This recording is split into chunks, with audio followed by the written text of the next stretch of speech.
Nah, epolis ini suatu tumor tapi isinya adalah itu ya, epitel jaringan ikat, kemudian nanti dia banyak pembuluh darah di sekitarnya, ada sel radang dan sel dansia, beda asing gitu. Jadi itu bukan suatu tumor ganas ya. Dan kalau dia eksisi biasanya dia akan sembuh ya. Ini epitelnya, epitel squamosa, kemudian pembuluh darah yang berdilatasi, kapiler ya, dan isinya adalah stromanya berisi banyak limfosit dan neutrofil, kemudian sel dansia. Ini epitel granulomatosa. Ini apa? Nah, kemudian tumor yang paling sering pada kelenjar liur adalah adenoma pleomorfik dan Warthin tumor. Jadi itu nanti dia akan secara klinis akan ada benjolan pada kelenjar liur, terutama di parotis ya. Di parotis di mana reviewnya? Di mana ini namanya? Ini? Di mana ini? Ini parotis ya. Daerah mana ini? Ini mandibula kalau di bawah. Kalau di atas ada ke preauricula ya. Dekat preauricula agak ke bawah sedikit, ini parotis ya. Nah, biasanya ini pada terutama Warthin itu pada perokok ya. Nah, nanti benjolannya ini ciri tumor jinak gitu ya. Kalau untuk adenoma pleomorfik adalah dia pertumbuhannya jinak gimana?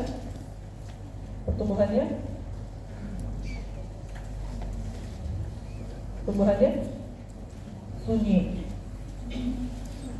pertumbuhannya lambat ya. Jadi dia udah misalnya merasa benjolan ini udah setahun dan dia nggak datang, nggak apa-apa gitu. Jadi kalau misalnya nggak ada, mungkin dia kalau misalnya setahun sudah ada ulkus ya, sudah nyeri gitu, karena dia menekan saraf yang ada di sekitar sini gitu ya. Jadi ini tumor yang ada di kelenjar yang asalnya berasal dari epitel kelenjar liur. Yang pertama adalah yang jinak, itu adalah adenoma pleomorfik dan Warthin tumor yang kedua gitu ya. Nah, biasanya dia berbatas tegas, kemudian dia mobile. Jadi kalau kita goyang gitu, kita merasa ada kapsulnya gitu ya. Lanjut. Nah, kalau kita eksisi, kalau misalnya dia diangkat tumornya, nanti ada seperti ada kapsulnya, ada batas yang tegas di sini, yang permukaannya halus gitu. Ini masa tumornya warna putih, dan dia kalau karena dia adenoma pleomorfik ini, nama lainnya adalah mixed tumor. Jadi ada campuran epitel dan stromal. Ya, epitelnya adalah epitel kelenjar liurnya, kemudian stromalnya bisa ada lemak, ada jaringan ikat, dan bisa ada kondroid, jadi ada tulang rawan, gitu ya. Di sini makanya kalau tulang rawan kan dia agak keras ya, jadi belum penulangan yang keras kayak osteosit, tapi ini tulang kondroid atau tulang rawan yang warna putih gitu ya. Nah, gitu. Ini campuran dengan si sel epitel. Gitu. Makanya disebut adenoma pleomorfik atau mixed tumor. Nah, ini campurannya ada sel epitel di sini kecil-kecil. Kalau dari belakang mungkin kelihatan nggak? Kelihatan aja ya. Mata saya aja yang bertanya udah kita. Ya. Jadi ini epitelnya ya bentuk kelenjar. Kalau kelenjar itu kan ada rongganya ya. Nah, seperti ini ada lumen ini namanya, ada rongga. Ada epitelnya di sini, epitel tuboid, bisa silinder atau torak. Dan nanti ada stromalnya, daerah stromal di sini yang longgar-longgar seperti ini, dan ada sel spindle, sel pemanjang atau sel punya sitoplasma runcing gitu ya. Nah, di sini ini stromanya. Ini sel epitelnya, ini stromanya yang longgar. Dan kadang-kadang ada kondroid, ini ada kondroid. Ya. Jadi itu ya mixed tumor, jadi epitel dan stromal, ya. Nah, kemudian tumor lain ini dari sekitar tulang mandibula, jadi ada pembesar apa? Jadi secara langsung ada massa ya di mandibula di sini, ada rongga, ya. Yang di dekat tulang mandibula, gitu, dan di dekat giginya. Jadi, tumornya ini juga tumbuhnya lambat, gitu ya. Ini kalau kita Eksisi kita angkat juga si tulang mandibulanya sama giginya kadang-kadang ada, ya. Ini masa tumornya, lobulated, berlobus itu bulat, ya. Dan secara mikroskopik nanti kita akan ketemu sel epitel begini, yang bentuknya fleksiform ini memanjang-manjang begini fleksiform. Agak buruk ya. Nah, epitelnya tadi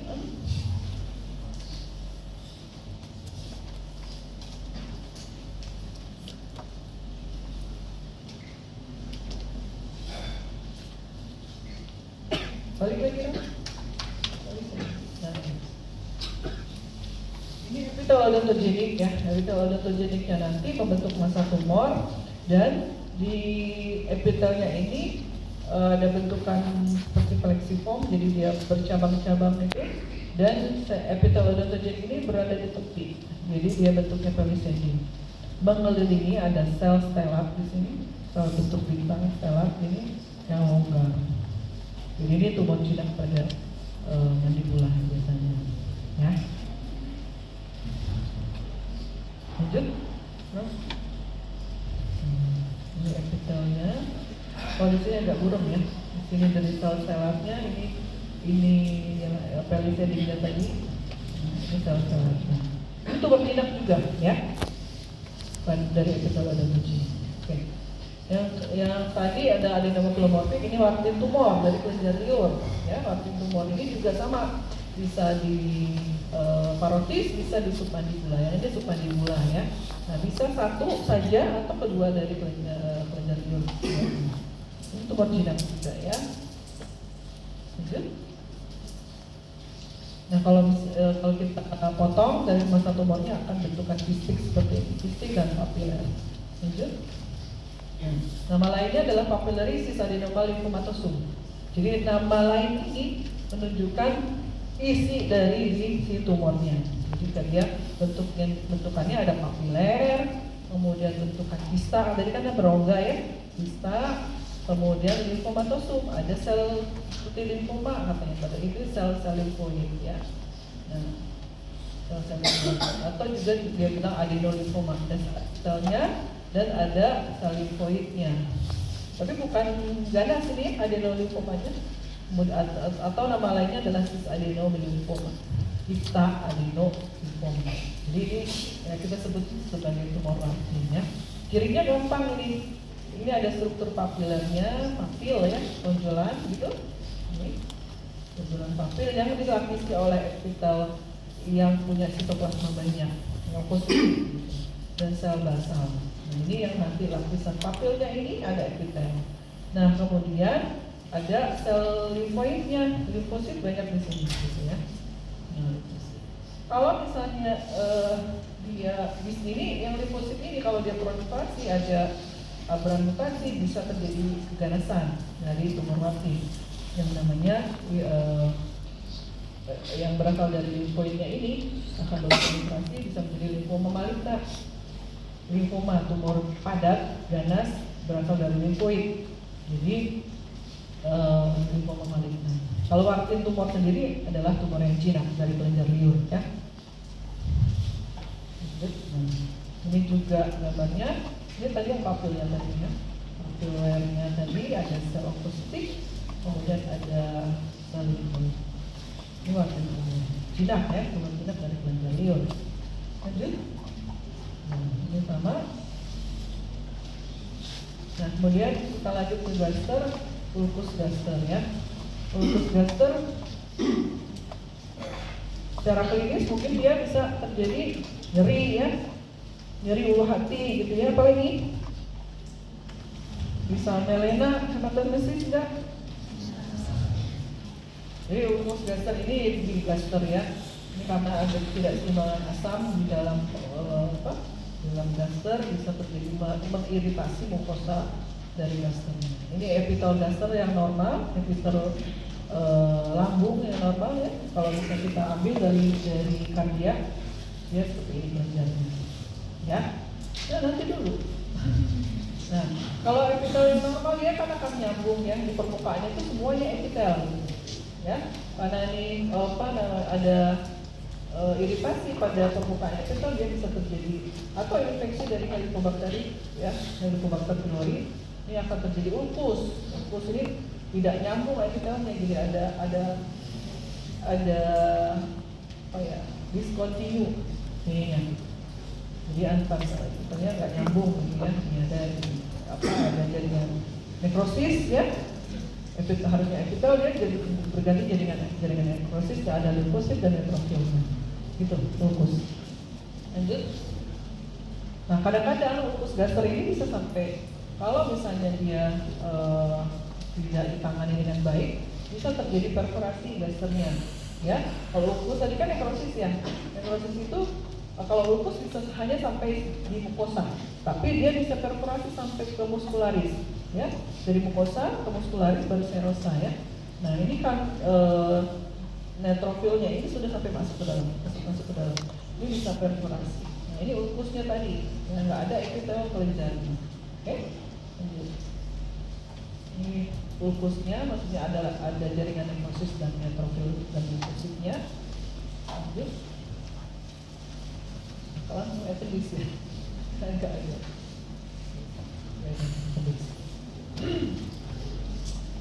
Ya, appendicitis akut dan kronik. Ya, ciri radang akut apa?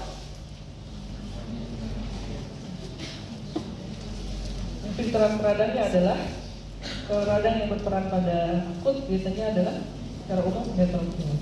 Jadi pada appendicitis akut itu etiologi appendicitis akut ini bisa terjadi karena ada infeksi, ya, infeksi. Kemudian bisa terjadi ada sumbatan juga karena feses mungkin misalnya gitu, ya, atau misalnya ada kadang-kadang kami ketemu ada cacing gitu, ya, di dalam lumen appendixnya. Nah, appendixnya kemudian dia bisa menimbulkan daripada perut kanan bawah, itu, ya, nanti Bapak pemeriksaannya di CSL-nya perut kanan bawah. Kemudian secara pemeriksaan laboratorium darah bisa terjadi neutropenia pada appendicitis.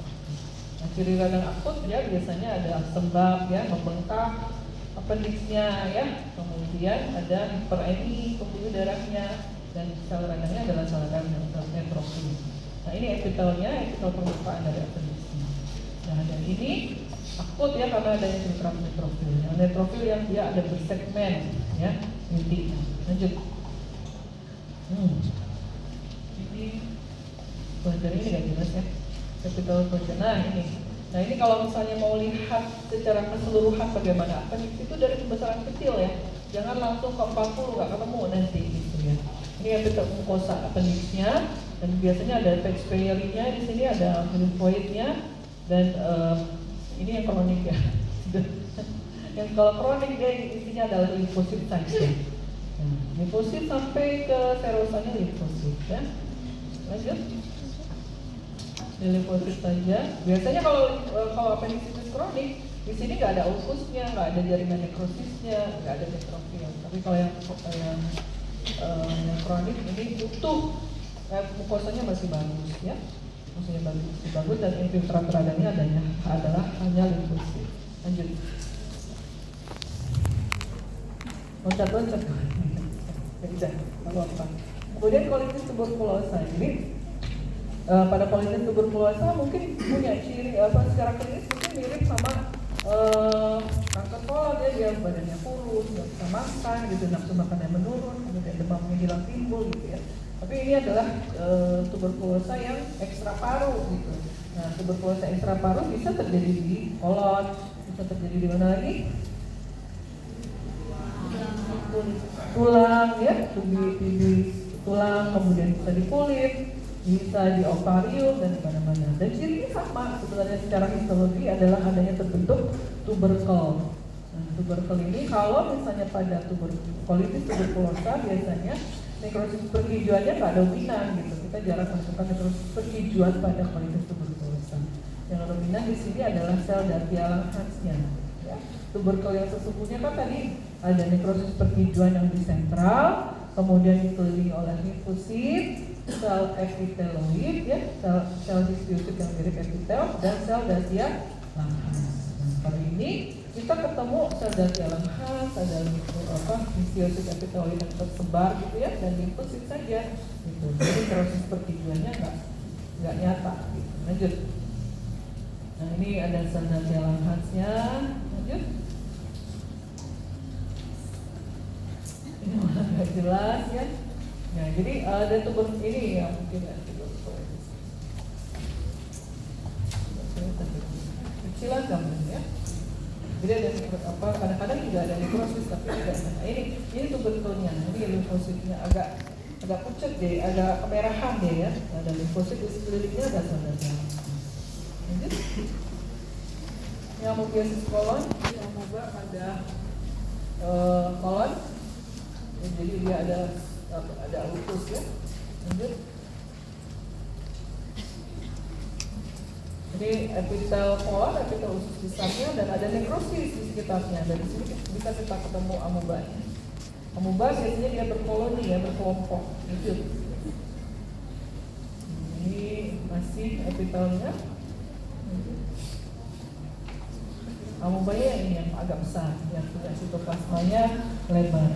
Ini agak merah sedikit. Ini. Ya. Apa sih gue kok nggak melihat beda tapi gitu ya? Yang kemarin kita lihat nggak ada ya kan? Lanjut. Ya, polipreptum lanjut lagi. Ya, polipreptum. Jadi polip itu namanya adalah penonjolan mukosa. Ya, jadi ini polip biasa. Polip cirinya ada tangkainya. Jadi ada tangkai ini isinya jaringan ikat, stok fibrovaskuler. Dan ini mukosanya mukosa usus besar, atau di sini dalam hal ini rektum. Jadi mukosa ini bisa polip ini bisa terjadi di mana saja ya, bisa ada di gangster, bisa ada di usus besar, di kolon, bisa ada di rektum ya. Jadi ini ada tumornya. Ini juga bisa terjadi lesi prekursor kalau misalnya kita ketemu displasia pada epitelnya. Nah ini polipnya, ya menonjol dia ke lumen. Ini juga lanjut. Ada tangkainya biasa gitu.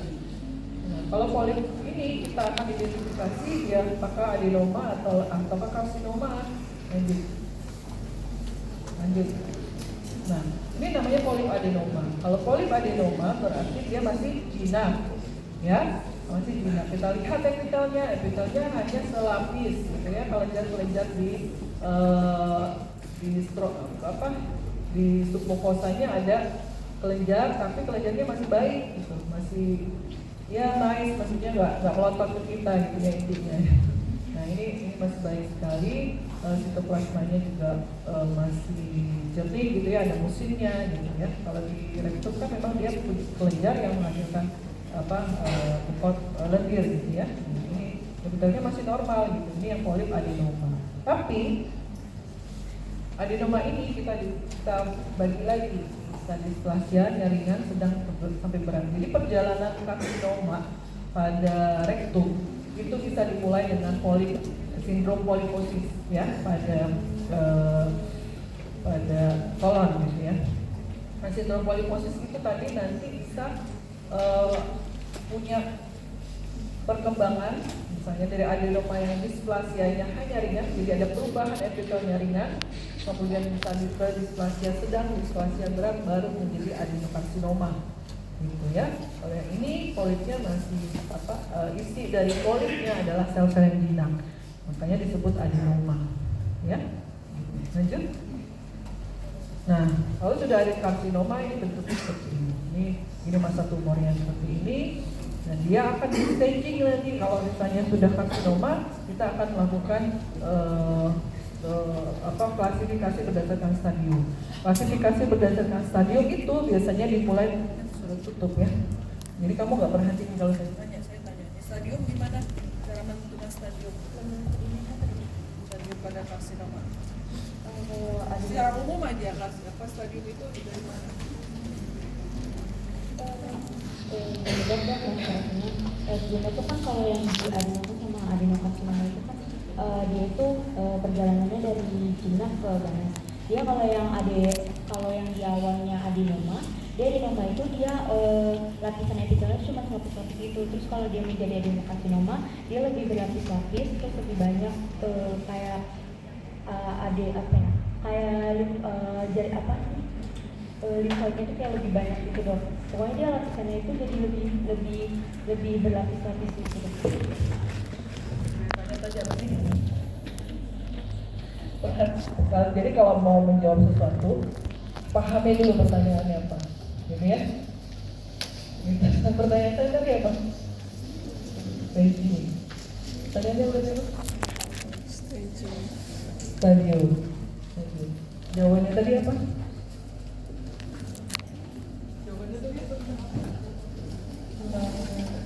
Stadium. Jawabannya. Jadi dia jawaban. Lapisan nyambung nggak? Stadium dengan lapisan epitel nyambung nggak? Yes? Beda ya. Jadi kalau mau jawab, kalau misalnya memang belum jelas, ajukan lagi pertanyaannya apa gitu ya. Jadi langsung jawab, kaget soalnya. Nah tadi kan saya bilang tutup dulu laptopnya, tutup dulu HP-nya supaya kita fokus ya, karena kalau misalnya sudah terdistraksi biasanya nggak fokus gitu. Jadi saya jelaskan lagi, tadi perbedaannya adalah progresivitas dari polip ya, dari adenoma bisa kemudian ke adenoma dengan displasia, baik ringan, sedang maupun berat menjadi karsinoma. Nah untuk stadium secara umum pada kanker itu berdasarkan apa? T, N, S. T itu apa? Tumor. Apa tumornya? Ukurannya berapa? Ukuran tumornya ditentukan. Kalau misalnya ada begini, ada ini, ukuran tumornya kecil, diukurlah ya dengan sentimeter. Gitu. T-nya ukuran tumornya berapa? 2 cm, 3 cm, atau lebih dari 5 cm gitu ya. Itu menunjukkan stadium. Kemudian N-nya adalah nodul atau kelenjar getah bening yang terlibat. Nah, kelenjar getah bening kalau ada di rektum atau di kolon adalah di dekat di serosanya gitu, atau di dekat peritoneum gitu ya. Kadang-kadang kita temukan sudah ada penyebaran ke kelenjar getah bening di sekitarnya ya. Jadi bukan di jaringan kolonnya ya, tapi kelenjar getah bening di sekitarnya. Itu N-nya berapa? Ada keterlibatan enggak? Sudah menyebar belum ke kelenjar getah bening? Itu N ya. Kemudian M itu metastasis. Metastasisnya bukan metastasis ke apa? Bukan berarti dia tidak hanya di rektum saja, tapi dia sudah menyebar ke organ yang lain gitu ya. Organ yang lain misalnya apa? Tulang gitu ya. Kemudian ke otak bisa, atau ke paru, itu tempat penyebaran karsinoma gitu. Jadi TNF nanti akan menyimpulkan bahwa stadiumnya masih stadium dini atau stadium lanjut. Kalau sudah F-nya ada 1, misalnya sudah nyebar ke tulang misalnya, berarti sudah stadium lanjut, sudah stadium 4 misalnya. Tapi kalau misalnya T-nya itu hanya 2 cm, tidak ada penyebaran ke kelenjar getah bening, nanti ada konsistensi TNF-nya. Tidak, N-nya 0, M-nya 0, itu biasanya stadium dini. Misalnya masih stadium 1, itu masih stadium dini. Kenapa? Karena pengobatan itu berdasarkan stadium biasanya. Dia kalau misalnya hanya terbatas pada kolon saja dengan ukuran yang kecil, itu biasanya dilakukan eksisi saja, misalnya itu sudah selesai, tambah kemoterapi biasanya. Tapi kalau stadiumnya lanjut, biasanya harus tambah lagi pengobatannya dengan kemoterapi, tambah lagi dengan radiasi. Bahkan untuk kanker kolorektal ini bisa ada tambahan pengobatan yang targeted terapi. Jadi pengobatan yang mentarget gen tertentu, gitu ya. Gennya adalah KRAS, ya, dan itu ditarget untuk pengobatan. Jadi bukan dengan kemoterapi yang biasa. Ya, jadi tadi ditentukan dulu stadiumnya berdasarkan ukuran tumor, kemudian kelenjar getah benih, kemudian metastasi. Ya, ini adenokarsinoma rektum ya. Kita lihat jadi benjolannya di rektum. Jadi kalau misalnya mukosanya ini berlipat-lipat ya, agak lebih warnanya beda gitu ya. Ada benjolan kelumen. Lanjut. Nah, kalau misalnya kita periksa secara histologi, kelenjarnya yang normal yang mana ya? Yang masih normal yang ini, yang masih rapi ya. Satu gitu ya. Yang ini udah padat karena dia beranak terus ya, berproliferasi. Jadi nggak bulat lagi dia ada. Ini namanya seperti tripiform, seperti saringan ya. Jadi apa? Total bolong-bolong gitu ya. Nah ini masih normal apa enggak? Nah ini ya bedanya. Ini yang kelenjar yang bagus, yang nggak jadi karsinoma, yang belum berubah misalnya. Nah ini yang karsinoma. Jadi kalau belajar patologi anatomi, ingat-ingatlah dikit tentang histologi. Ya mukosa epitelnya seperti ini kalau di usus besar atau di rektum. Nah kalau sudah jadi seperti ini karsinoma. Ya. Nah ini juga, ini kalau tadi itu adalah reseksi dari rektum, ya. Jadi kita lihat, biasanya kalau reseksi kan harus diangkat semua tumornya, ya, melibatkan jaringan yang sehat. Tapi kalau biopsi, jadi yang benjolannya tadi cuma dicubit gitu untuk menentukan ini ganas atau jinak. Itu yang dibiopsi dan dikirim ke PA. Nah, jaringannya kalau biopsi itu kecil, seperti ini kecil gitu ya. Tapi dapat gitu masa umumnya tadi nggak ada mukosa yang normal sama ini dari karsinoma. Lanjut. Nah kemudian ini adenokarsinoma gaster ya. Nah ini di gaster, jadi ini kalau gaster dia rongganya lebih besar gitu kan. Terus ini ada masa tumor gitu. Nah, ini juga gaster. Ini yang normalnya, mukosa normalnya, cirinya apa? Intinya cuma satu gitu berbari. Tapi kalau sudah karsinoma, intinya juga numpuk-numpuk, nih satu. Ya. Kemudian ada yang besar, ada yang kecil, intinya ada mitosisnya, Kemudian ada yang hiperkromatik. Kalau hiperkromatik dia kromatinnya banyak menyerap warna, jadi kelihatannya seperti hitam gitu ya. Nah ini intinya juga aja. Kalau ini intinya seragam gitu bagus ya. Ini ada karsinoma gaster juga. Lanjut. Loncat-loncat ya gaster. Ini disprobisis ini namanya itu ini terjadi kalau misalnya tadi tumor epitelial, adenokarsinoma gaster, kemudian adenokarsinoma pada rektum, kolon gitu, itu biasanya terjadi pada dekade keempat, kelima gitu ya. Usianya biasanya usia tua. Jangan mendiagnosa adenokarsinoma pada bayi, pada anak gitu. Jadi ada benjolan misalnya di kolon rektumnya, didiagnosis DD-nya kadang-kadang ada DD dengan karsinoma. Jangan ya pada anak kecil atau pada bayi. Biasanya kalau anak-anaknya tumornya yang khusus gitu ya, pediatric tumor. Tidak. Kalau untuk karsinoma biasanya itu terjadi pada orang dewasa gitu ya. Misalnya PAB-nya ciri klinisnya PAB-nya berdarah, ada benjolan, masa tumor dan sebagainya. Badannya kurus gitu ya, makin lama. Nah, untuk disprobisis ini biasanya terjadi pada bayi, pada anak gitu ya. Dia ciri secara histologinya, secara klinisnya mungkin akan terjadi distensi abdomen. Jadi setelah lahir kan dia diberikan ASI ya. Terjadi distensi abdomen, perutnya kembung, atau bisa juga terjadi muntah yang proyektil kalau dia di bagian atas. Pada disprobisis ini ditandai dengan tidak adanya ganglion atau sel neuron pada usus. Ya, sel neuron itu berfungsi untuk pasase usus gitu ya. Jadi pergerakan atau mobilitas ususnya gitu ya, supaya dia bisa mengalirkan makanan, bisa mengalirkan feses sampai ke bawah gitu kan.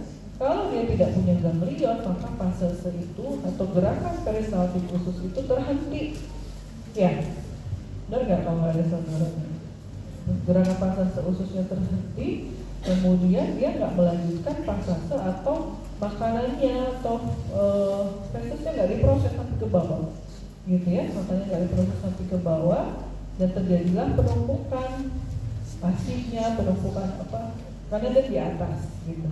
Jadi dia kembung, ya. Kemudian ujungnya itu seperti menyempit, di bagian distalnya menyempit, usus bagian distalnya menyempit, gitu ya. Kalau kita lihat dengan pemeriksaan radiologi akan terjadi seperti apa tuh namanya? Butut tikus ya, jadi kalau jadi menggembung gitu, kemudian ujungnya menyempit. Lanjut, coba lanjut. Nggak ada ya ini radiologi, nggak ada. Susah ya. Lanjut.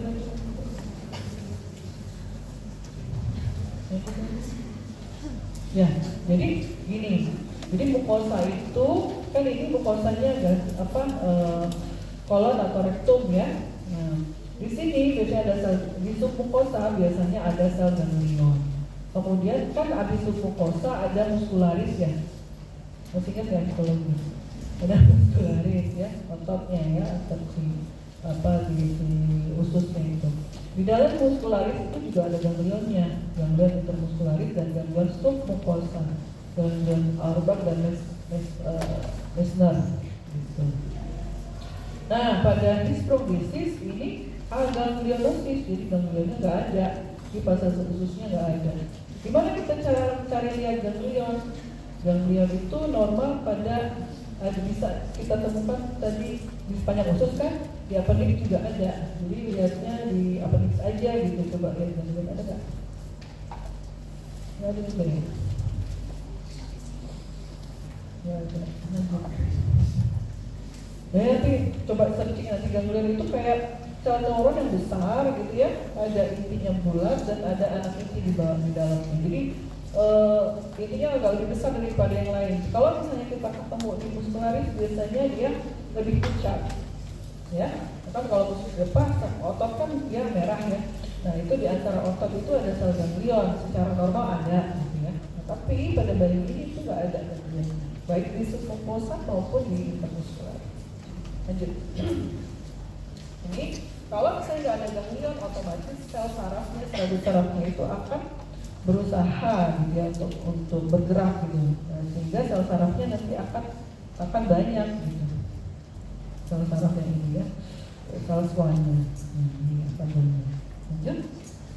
Nah ini, jadi nggak harusnya di situ tadi di sini di antara muskularis ini harusnya ada ganglion. Gitu.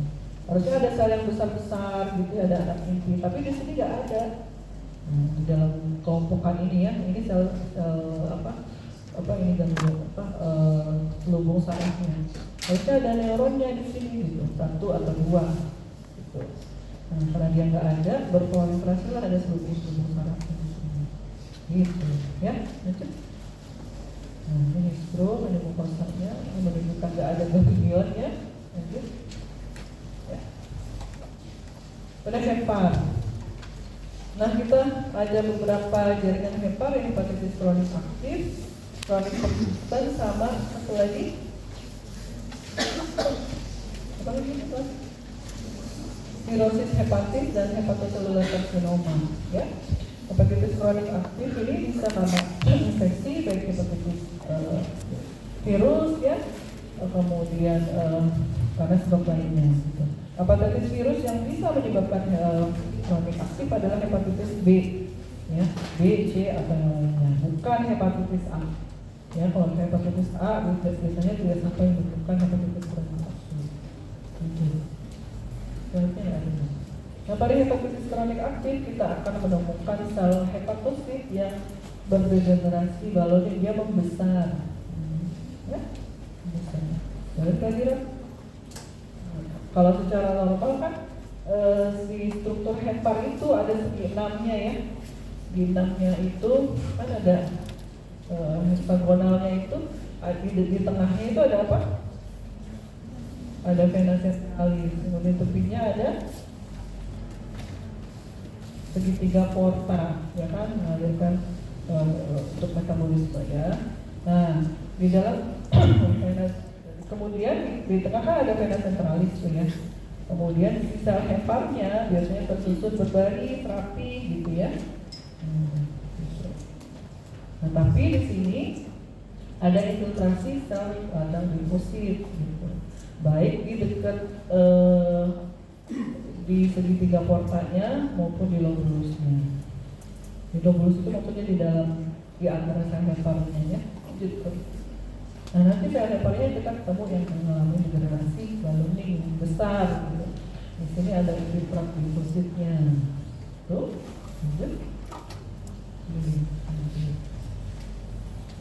ini sel hepar juga yang besar. Ya, lanjut. Nah, karena ada yang aktif ya. Karena ada radang nanti akan bilirubinnya akan tertahan di sini ya, sehingga jadi diabetes. Lanjut. Kronik aktif juga ini limfositnya ini di sekitar segitiga hepar atau porta. Lanjut. Ini sama, ini masuk limfositnya ya. Ada yang namanya piskal nekrosis, ada yang nekrosis lobular, itu nggak usah dihafal ya. Ini intinya ini hepar, ini ada sel radang. Lanjut. Ini ada pigmen bilirubinnya. Yang konflik kronik persisten ini biasanya dibedakan secara klinis. Yang persisten lebih dari 2 bulan ya. Di demamnya panjang, kemudian tulisnya juga lama gitu ya. Lanjut.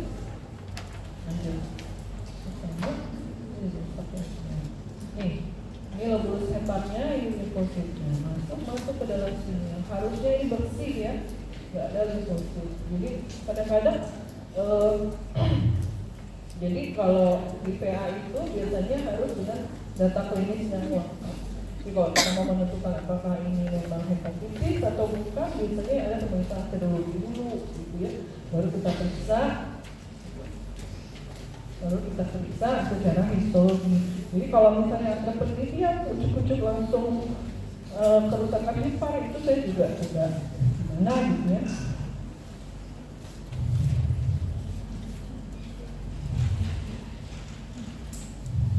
Ya, dalam mendeteksi kerusakan hepar itu memang membutuhkan pemeriksaan macam-macam gitu. Ada misalnya dengan ulasan yang lain selain hematoksidiniusi, gitu ya, kalau misalnya kita hanya melihat apakah dia degenerasi ballooning atau hepar yang besar yang kayak itu tadi, ada kan yang besar gitu. Atau di antara sinusnya melebar kadang-kadang gitu ya kalau pemeriksaan. Tapi tanpa pemeriksaan yang lain agak sulit gitu untuk menentukan apakah ada kerusakan hepar. Nah kalau ini klinis kronik persisten. Persisten itu berarti menetap gitu lama gitu ya. Lebih dari 6 bulan. Lanjut. Nah ini sirosis hepat. Sirosis hepatis ini adalah pengerasan pada hepar. Jadi heparnya jadi fibrotik, jadi keras. Gitu. Biasanya dia mengecil, heparnya mengecil kalau kita melakukan pemeriksaan perut kanan bawah. Biasanya dia harus kita mengecil dan mengeras ya. Mengecil dan mengeras harus kita tekan banget gitu ya supaya terambah gitu. Itu pengerasan heparnya. Nah secara mikroskopik ada ada lobulus yang begini bulat. Ya. Jadi kalau misalnya kita ingat lagi dulu waktu blok apa tuh untuk pemulihan jaringan basic patologi, kalau misalnya proses pemulihan jaringan itu kan kalau misalnya dia radangnya persisten atau menetap, dia bisa digantikan oleh apa? Fibrosis atau jaringan lingkar. Nah ini jadi sel limfosit yang tadi lama dia akan Jadi akan jadi jaringan lingkar, fibrosis. Ada penumpukan jaringan lingkar. Ya, karena peradangan yang lama. Lanjut. Nah ini kolesistitis kronik. Ya. Jadi ini kandung vesicophalia atau gallbladder ya, kandung empedu gitu ya nama lainnya. Kandung empedu ya akan fungsinya untuk emulsi lemak. Nah itu bisa terjadi penumpukan lemak ya, terjadi batu kolesterol batu kolesterol ini batunya kecil-kecil biasanya di dalam kandung empedu, dan ini biasanya bisa dan secara klinis menyebabkan nyeri buah hati yang mirip sama gastritis gitu ya, tapi nggak hilang-hilang gitu setelah diterapi dengan obat dispepsia gitu ya. Nah ini ternyata ada batu di dalam kandung empedunya, itu warnanya biasanya hitam gitu ya. Nah dan ini bisa mengiritasi si kandung empedunya, si batu ini bisa mengiritasi kandung empedu, dan kita lihat secara mikroskopik mukosanya akan ya. Lanjut. Nah, jadi ini epitel permukaannya ya, ini epitel permukaan di kandung empedunya tadi ya, kita taruh di. Nah, kemudian kalau dia yang normal, kandung empedu itu nggak punya kelenjar dalam sini, jadi hanya di epitel saja. Di sini karena dia iritasi, epitel permukaan ini bisa masuk ke dalam sampai ke muscularis. Gitu. Iritasi lama gitu ya. Dia menekan epitel permukaan sampai ini bukan karsinoma, ini colitis kronis. Ada radang positif juga. Ini tadi ya konsennya harusnya nggak ada di sini, harus ada di permukaan saja. Jadi dia masuk ke dalam sampai ke muscularis. Ini muscularis ya, ada ototnya. Lanjut. Ini sudah berapa slide? Lanjut. Satu lagi. Lanjut. Oh udah.